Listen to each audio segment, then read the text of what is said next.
Hai semua, selamat datang di channel Baca Saham. Pada video ini, kita akan membahas 6 saham baru di indeks LQ45. Pertanyaannya, apakah dari 6 saham ini masih adakah yang salah harga? Saham apakah itu? Tapi seperti biasa, semua pembahasan ini bukan rekomendasi dan hanya informasi. Ingat, kerugian kamu tanggung sendiri ya. Kita langsung bahas saja. Saham pertama adalah ACE yang bergerak di sektor consumer. Saham ini listing sejak tahun 2007 dan jumlah kepemilikan saham di masyarakat adalah 39%.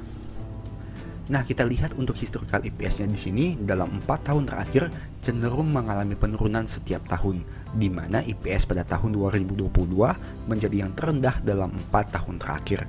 Hingga video ini dibuat, net profitnya 351 miliar rupiah. Mereka membagi dividen dengan yield 4,2%, PER-nya 17 kali dengan PBV 1,5 kali, yang berarti harga di pasar lebih mahal dibandingkan modalnya. NPM 7% dengan ROE 8%, angka yang bisa dikatakan tidak terlalu menarik, tapi mereka punya rasio DER yang rendah dengan angka 29% saja.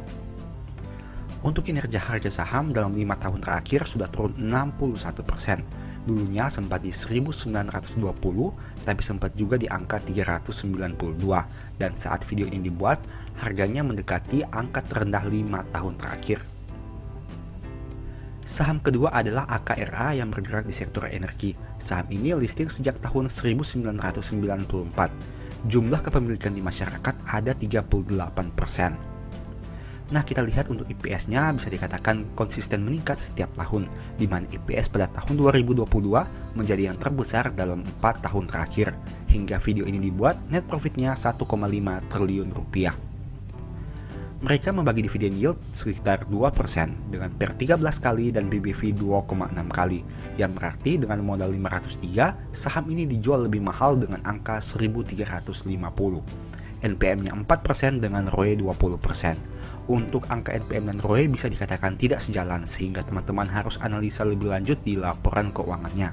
Dan perusahaan ini punya DER yang tinggi dengan angka 143%.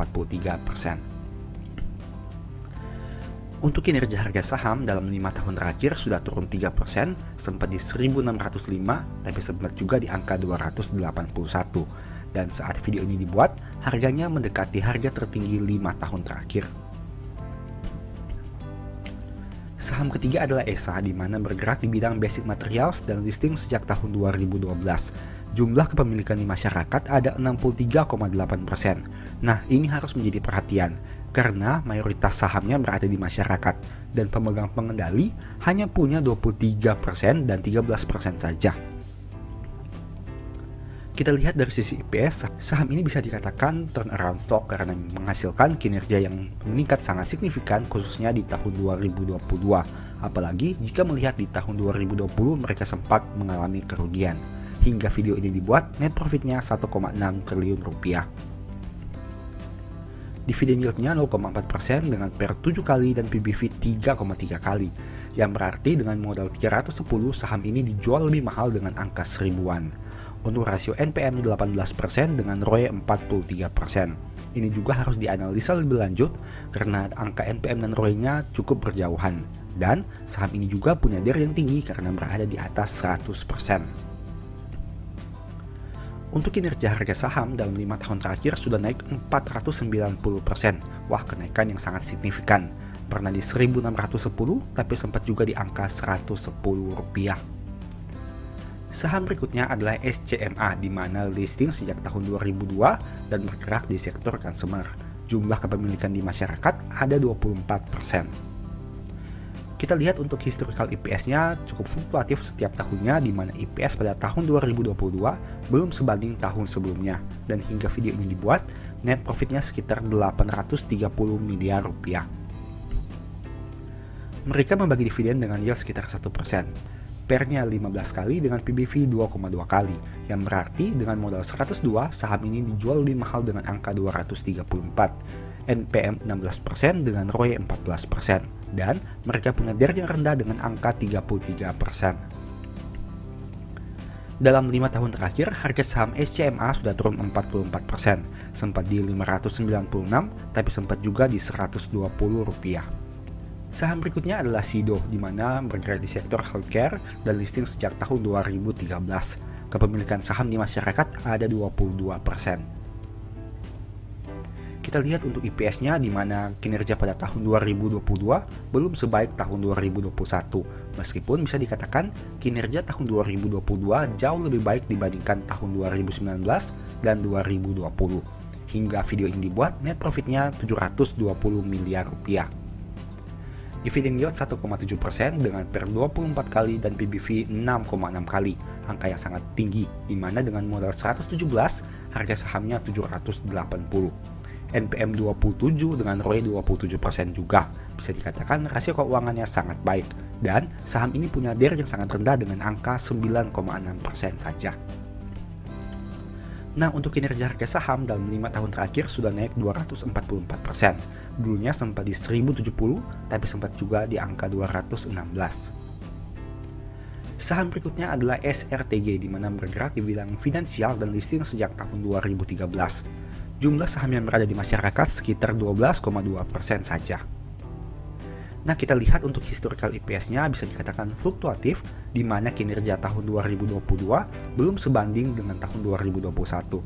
Dan hingga video ini dibuat, net profitnya 7,1 triliun rupiah.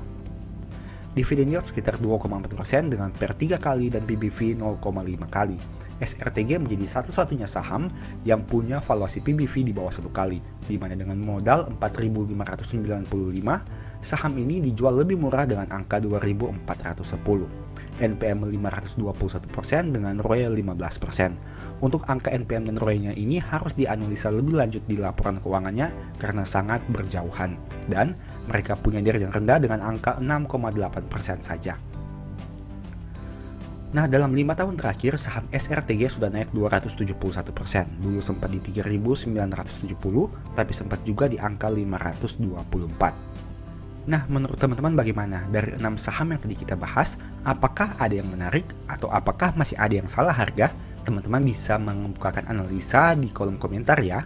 Tapi seperti biasa, semua pembahasan ini bukan rekomendasi dan hanya informasi. Kerugian teman-teman yang tanggung ya. Nah, sebagai informasi, apabila teman-teman ingin belajar analisa fundamental dengan lebih menyeluruh dan bagaimana punya manajemen yang baik dalam membeli saham, mungkin ebook The Stock Market ini bisa membantu. Di sini banyak pembahasan terkait analisa fundamental dan money management. Selain itu, apabila teman-teman ingin belajar cara menganalisa laporan keuangan dengan lebih mendalam, mungkin ebook Cara Cepat Analisa Laporan Keuangan ini bisa membantu. Di sini banyak pembahasan yang disajikan secara step by step, mulai dari aset yaitu saldo kas hingga ke analisa arus kas. Lengkap juga dengan file Excel yang berfungsi sebagai fitur screening laporan keuangan secara otomatis, yang tentunya mempermudah teman-teman dalam melakukan analisa. Apabila tertarik melakukan pembelian ebook baca saham, silahkan chat WA saja ke nomor yang tercantum ini. Oke, sekian video ini, semoga bermanfaat. Thank you.